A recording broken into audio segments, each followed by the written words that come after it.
Hello, this is Chris Heuer, and I'm here at the Social Media Clubhouse in the IBM Social Business Lounge here at South by Southwest Interactive. And I'm very fortunate to be joined by my very dear and close Instagram buddy, Ann Handley of MarketingProfs, who is also a co-author with another dear friend of ours of Content Rules. That's right.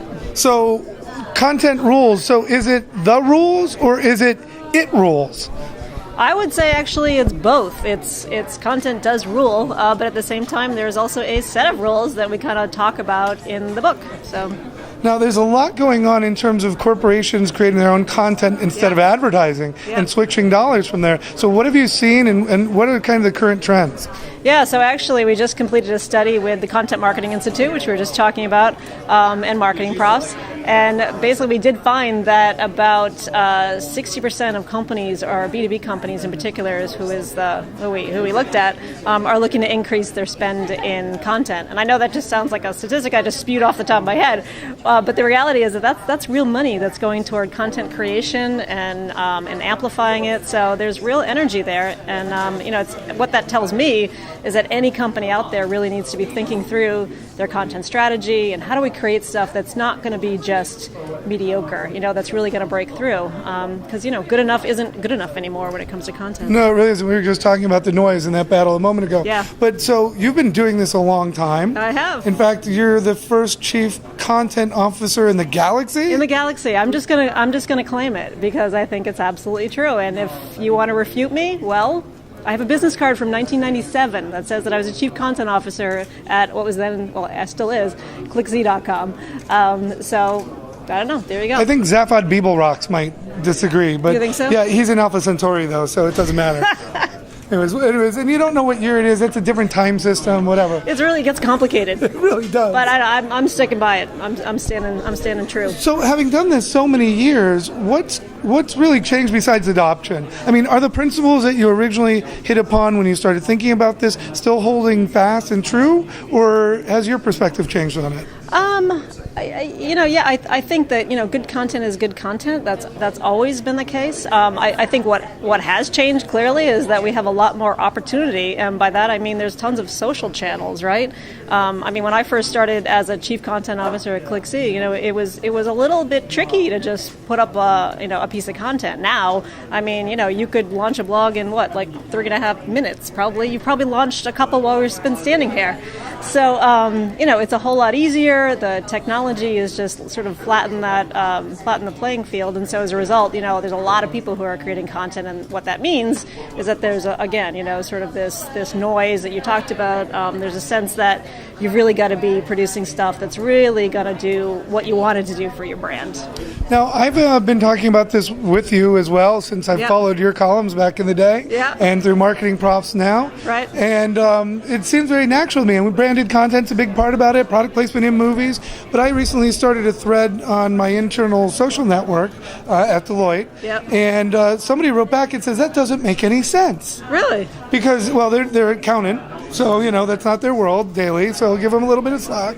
But there's still some kind of unawareness of this, and there's still marketing people who don't really understand it clearly, which is the point of your book, to help them understand it. Right. But so what have you found relative to similar places where people are kind of questioning it or don't understand? What is the resistance to the idea? Well, I do think it's more of a philosophical commitment or a philosophical shift than anything else, right? You've really got to think about, that you can't just be talking about your products and services anymore. You've really got to be focusing on your customers, right? So it's, rather than being company facing, you've got to be customer facing. And that's that sounds like an easy thing to say, but that's a huge, huge challenge for companies out there. And I think that is slowly, happening. We're seeing that evolution. That survey that I mentioned earlier, 90% of companies are using content in their marketing. So it's a matter of time before I think they realize that they do have to step it up. And just a comment about, accountants using that. What I think is interesting is I love finding companies who are not your obvious ones. Yes, a lot of marketing and agencies and so on will be using content, but there's a company where I live in Boston called OpenView, and they're a venture capital company. They're a VC firm. They have an amazing content strategy, and it's driving a lot of business for them, increasing awareness, earning them a lot of earned media as well.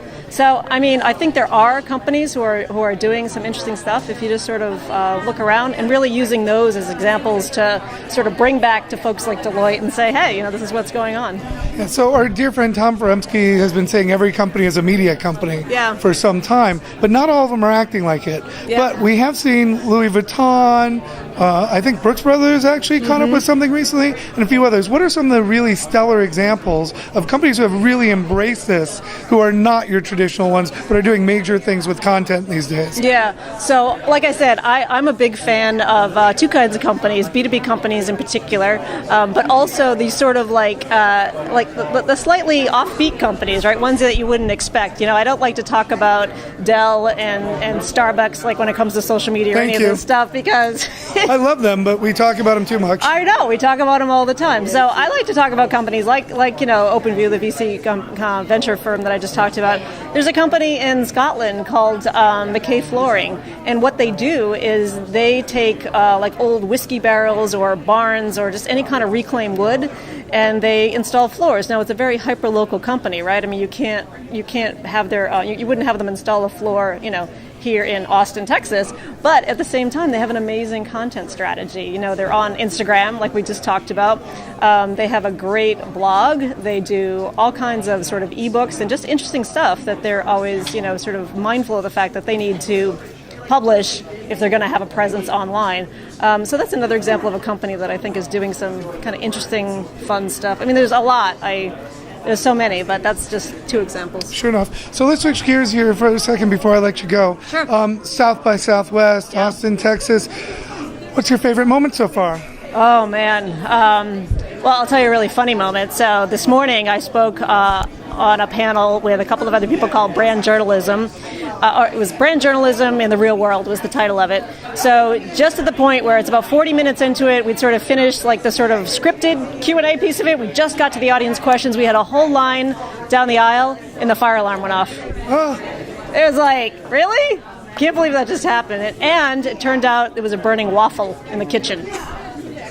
What are the chances? Can I tell you? Do you like waffles? I love waffles. Okay, you got to go to Lucky J's. Yeah? Yeah, waffles and fried chicken, late night in a food truck court. And we'll make you I don't know. I feel like I got to work through the bad juju with the waffles now. So, it'll be therapy. You're right. It's not retail therapy, but it's therapy. Waffle therapy. Oh, my. So, okay. So, I know you were doing a lot of things here, and I saw you in CC last night, and Great Wiley Party again. Love working with them. What's the most interesting thing you've learned here so far? Oh, that's a really good question. I have to be honest, I haven't gone to a lot of sessions today. I think... we learn in the hallways, so... Yeah, no, I was just going to say that. Oh, I'm sorry. No, it's okay. I'm a terrible interviewer. No, you're helping. I love the energy of this place so much, and people who say that it's too big, it's too whatever. I mean, what I love about South by is that everybody's here. What I hate about South by is everybody's here. But at the same time, you can't not be here, and the energy here is just amazing. I always leave here feeling like just completely energized and just totally like ready for the next thing.